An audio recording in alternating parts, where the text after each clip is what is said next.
Hello, my name is Andres Baker, and I'd like to speak with you today about this idea of a United Nations university. Admittedly, when I first heard about this approximately 11 years ago, I kind of sneered at the idea, but that's because I didn't understand it fully. Today, with everything that's going on in the world, it's making a lot more sense. Albeit, perhaps my change in opinion is a little self-serving. I do work in languages. However, I can see how having an institution such as this would help create jobs and opportunities and really kind of take advantage of Toronto's international allure as a destination for so many people to start a second life and have a second home. Incredibly, besides headquarters in New York City, North America doesn't seem to have another field office for the United Nations, including Mexico. Now, Montreal, it's true, has the ICAO, the International Civil Aviation Organization, but that's more of a specialized agency that focuses on specific things like airplane safety and airport integrity. But what I'm proposing here is the idea of a university that's focused almost entirely on the United Nations. But the question is, what exactly would it impart? And who would teach there? Well, I think in order to answer that question, you have to look at the current government.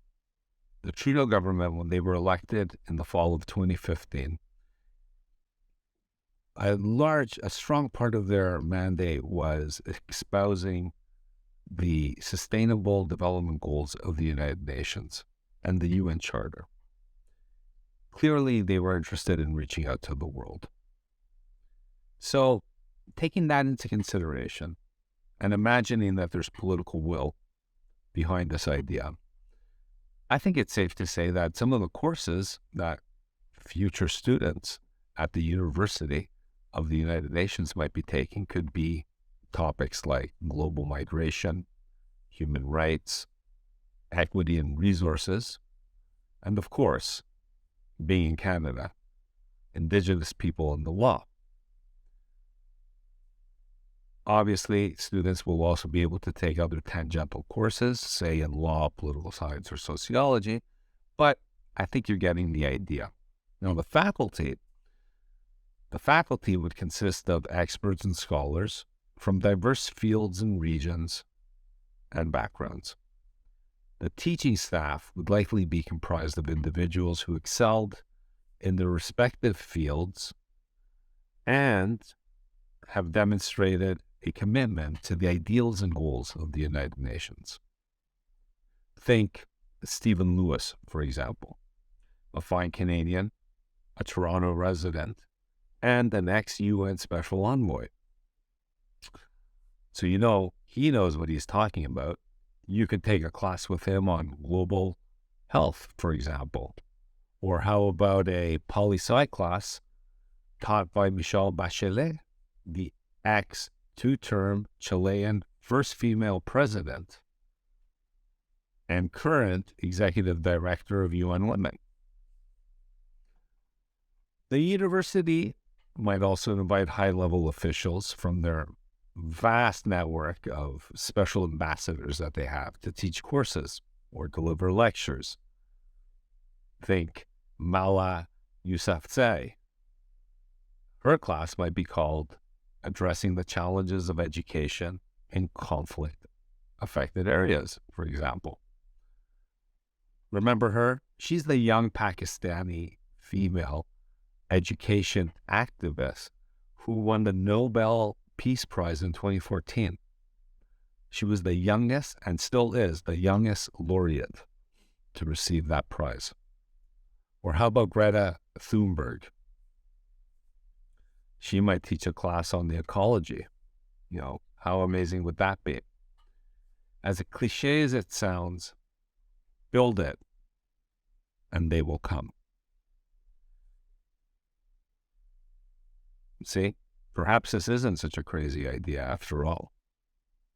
It would definitely create jobs and offer opportunities, as well as help Canada contribute to the United Nations and help it achieve the Trudeau government's second stated goal, which is a place at the Security Council table. However, to do that, you have to practice what you preach, which I think in Canada's case should technically make us a shoo-in. Now, the UN wants to see admitted members to the Security Council, even non-permanent members, embody the essence of soul of what the United Nations is. That's an interesting posture given some of the permanent members' spotty records. Canada, though, has a long history of social justice and human rights, as well as defending the interest of migrants. We also have a sizable First Nation population, which comes along with our very own sizable problems that we haven't resolved. I feel that this initiative would force us to deal with our past in order to move ahead. Under the eye of the world, and maybe, if we do it well, we could actually be an example for other nations and other Indigenous people, regardless of where they might be.